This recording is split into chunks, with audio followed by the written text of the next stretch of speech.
So you can see for whatever reason, he's like real interested in him. Yeah. Could be anything, but that's kind of what I mean about seeing multiple different personalities of dogs and being able to kind of assess his behavior towards them. Have you had him around very many other dogs, or? Yes. You have? At our last apartment, up until July of 24, he would go to the dog park, and there was one dog that he would play with pretty consistently. She was just a really mellow, sweet girl, so they got along.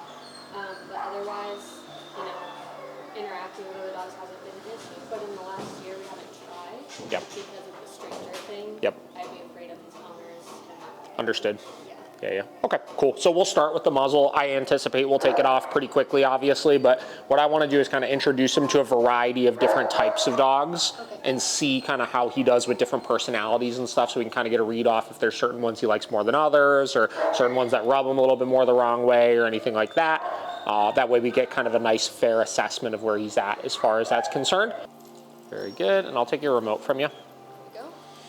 And we're just gonna let him hang out for a minute, let him kind of sniff around a little bit, see how he seems just based on that. So really, as far as like rules of socialization and stuff, couple things. One, I like to have some ability to assess how the dog is going to be seeing the other dog first before actually letting them fully interact. So in this case, we're obviously allowing him to kind of interact through the gates and stuff. And that is going to kind of give us a good read off of any, you know, problematic behavior or anything beforehand. If you don't have access to that, you could do that like through a fence or something. You know, if you don't have access to either of those, usually what I like to do is just make sure I can establish some degree of control around the other dog prior to letting them meet. So something like a downstay while the other owner holds a dog over there or something to make sure you can keep them nice and under control. From there, once we're gonna go actually let him interact with the other dog, there's only two rules for it. One, we want zero restraint, right? Yep. So I want to make sure that there is going to be nothing that's going to cause any type of frustration that's going to make him want to react or go forward more intensely. So obviously it's always going to be done off leash. Thing number two, we take away anything that could cause competition. So food, toys, and affection are the big three. Yep. Everybody knows food and toys. Those ones kind of go without saying. Affection, on the other hand, I feel like a lot of people kind of make the mistake of not understanding how important it is. That's one of the strongest resources for dogs. And if you're gonna see a fight, under most circumstances, it's gonna be in a situation where somebody's like petting both the dogs at the same time, right? So, yeah. So we wanna make sure obviously that's totally off the table and that that's not gonna be something that's gonna cause any type of problems. All right, so I'm gonna go ahead and let our first dog out and we'll see what we get. Come on. Shadow.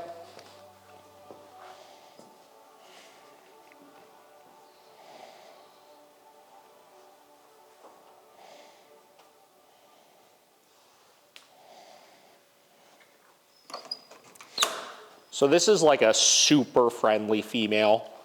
She's a regular here also. She like never doesn't get along with another dog, so she's usually a pretty good starting dog for something like this.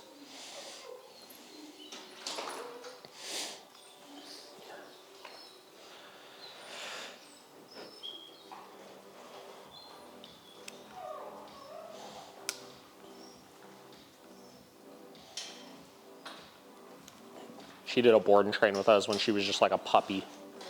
She's like 4.5 or 5 months old, I think. She's probably almost 2 now, I would guess. Yeah.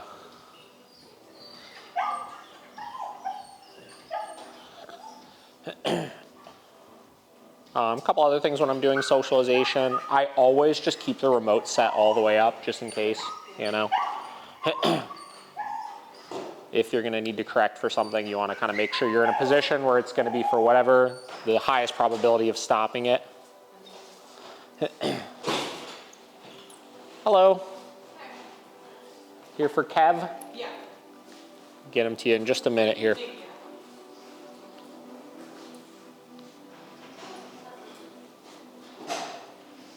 And this is the hardest part when they come up to you, because you still got to follow the ignoring the dog's rule. Yep. So she wants to play. Oh yeah.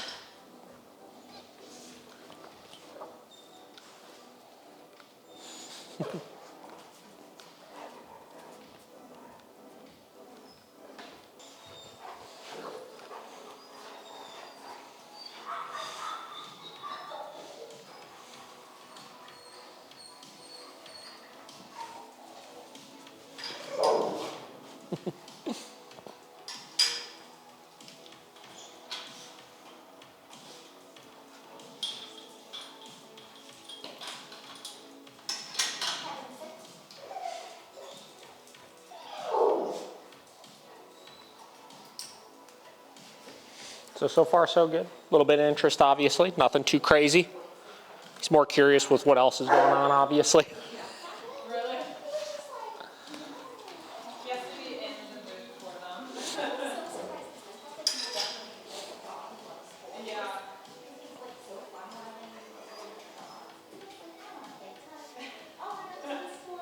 He usually loves them like squeaking. That's when he gets into them. He's got like a whole box at home.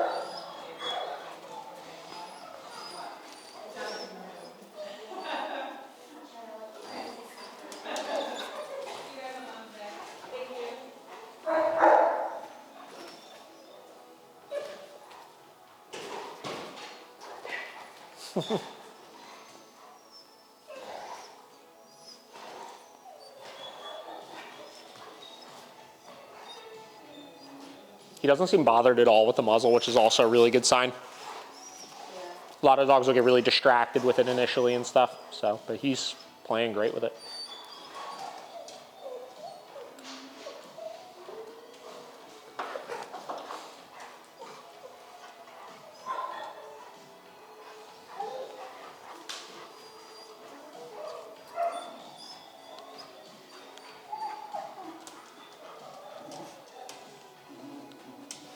Don't do it.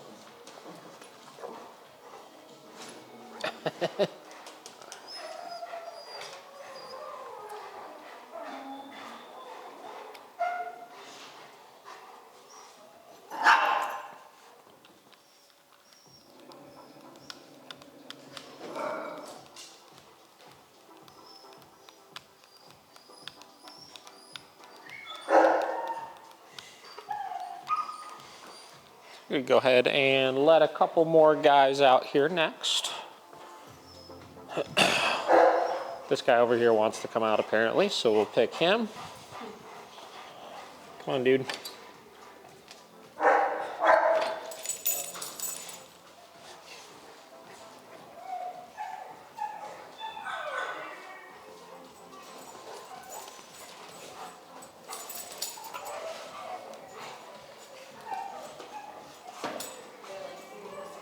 Yeah, right. He's feisty. That's the other thing I like to see, again, getting back to different types of dogs. As they set boundaries or do things like that, I also like to kind of assess how other dogs respond to that. Some dogs will kind of ignite from it if another dog kind of tells them off. Others will back off, which obviously is the more appropriate response, which he obviously did, which is good.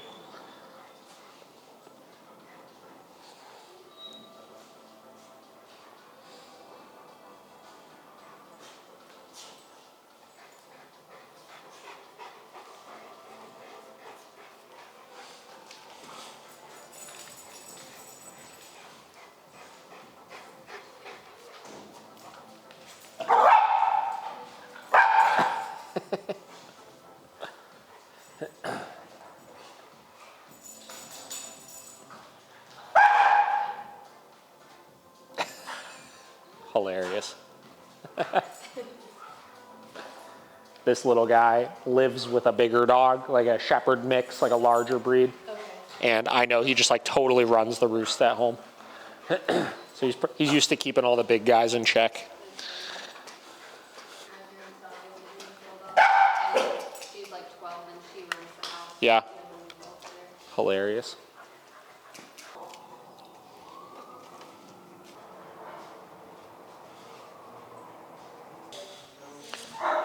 Give him one more second and we're gonna bring out one more dog.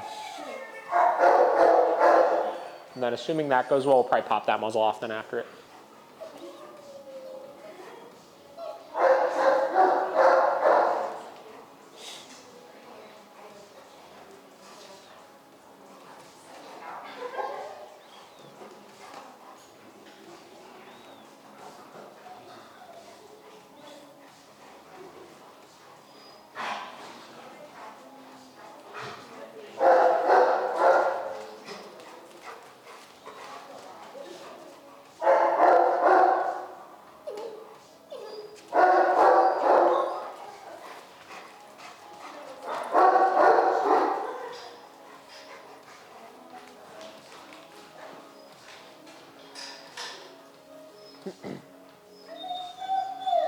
Layla, if you want, you can bring him in.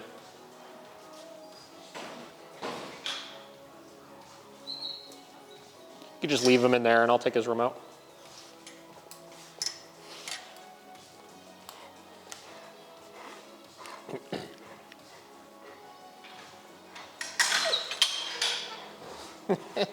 Give him some space, give him some space.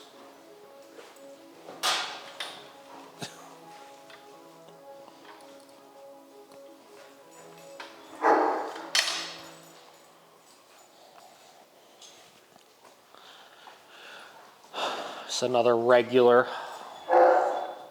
This guy's been coming here for a while now. They had another Newfoundland that recently passed away.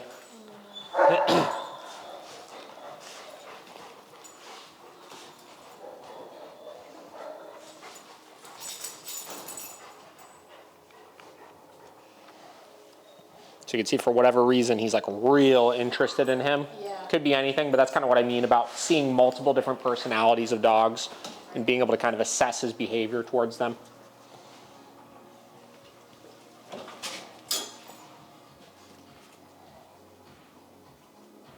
Yeah, I know, you gotta tell him.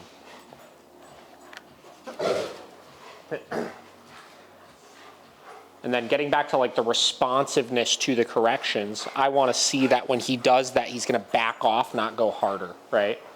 And you see with him, for whatever reason, he's kind of getting a little bit more intense about it when he corrected him. The other dog or? No. He, like when he corrected him those times, he went right back. He didn't back off, right? Is it like a dominance thing or just an annoying thing? Could be anything. You know what I mean? Yeah. Like I said, certain types of personalities just rub certain dogs the wrong way. Yeah. Maple likes being annoying. Yeah. There are some dogs that are more susceptible to a dog being a bit annoying towards them, you know? So how we handle stuff like that is, let's say he corrects him again and he doesn't back off. I would then step in and correct him for that, right? So you start teaching them that when the other dogs give corrections, if you don't respect those, that will be the ones backing it up ultimately. Makes sense.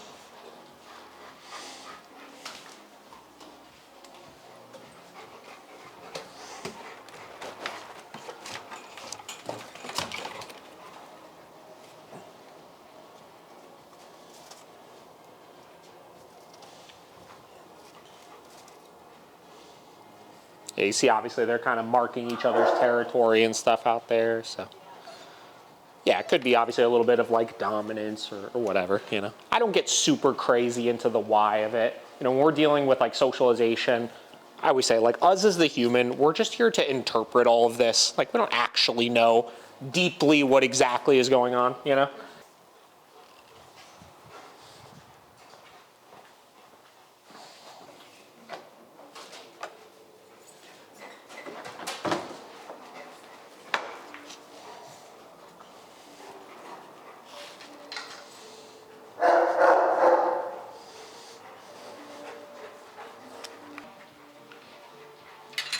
Wally, come on.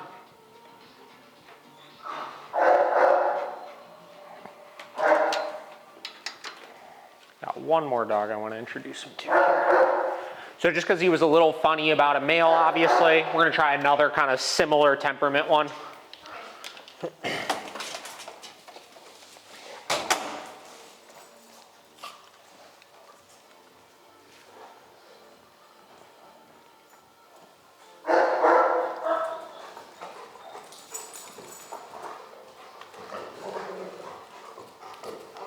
in the first one right now. Yeah, right.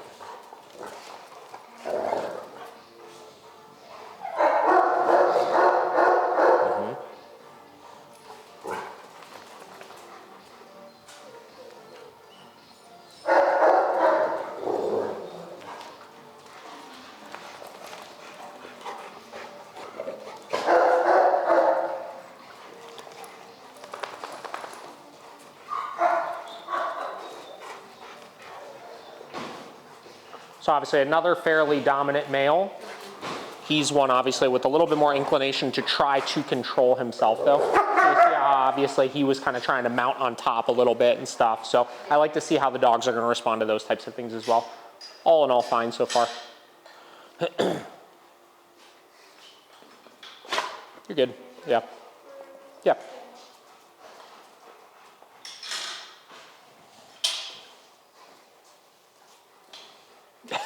He said, I'm out of here. He said, I'm over this. He likes new spaces. Yeah, yeah.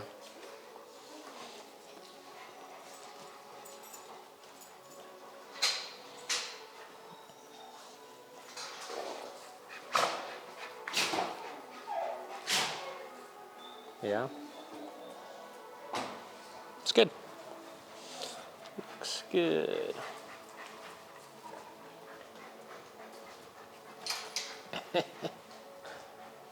It's his signature move, is that like 360 butt smack. Oh, that one? Yeah.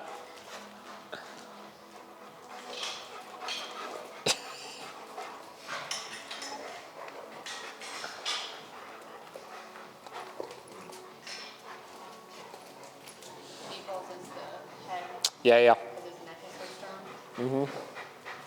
Just like pushing him down. Yeah.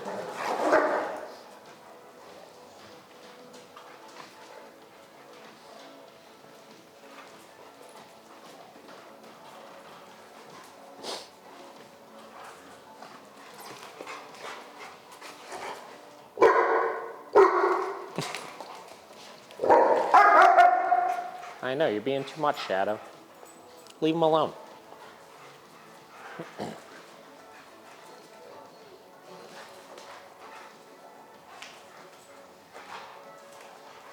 So like when you look at play at its core, it really is two dogs just competing with each other, you know? It's like they're kind of figuring out their hierarchy amongst each other and stuff, so that's kind of what this game is. You saw them come out and there was this immediate kind of power struggle, if you will, of them kind of going on top of each other and all of that. Now it's turning into a little bit more of like what a traditional play would look like, but that's still what they're kind of figuring out here.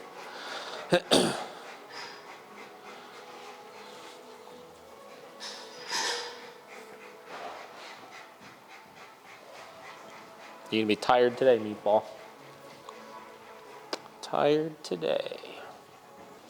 All right. Hey.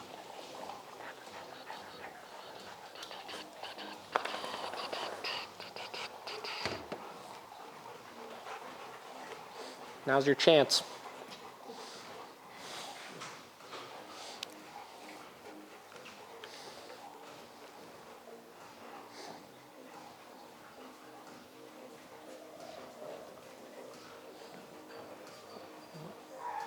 He said, why'd you put this one away?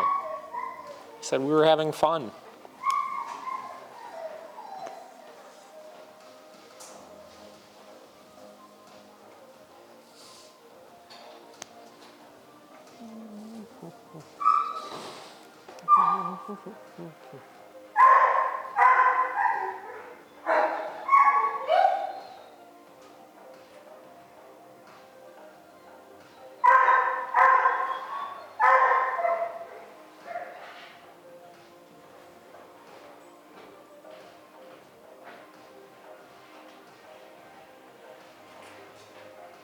Like the stocky face or more of the American? More of the American. Yeah, the more, the long, slender face, kind of.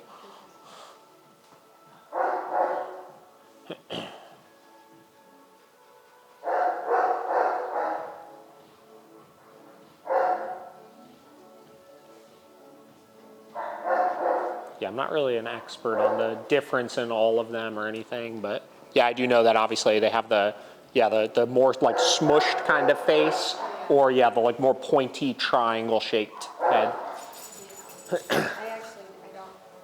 that's the American. Yeah, I think probably had we taken it off before we let the other two dogs out, they definitely would have played because they were trying to. Today's goal was not so much the playing as much as, like I said, just kind of assessing his response to different types of dogs. So all in all, positive. You know, he didn't do anything horrendously awful or anything. He responded pretty normally, I would say.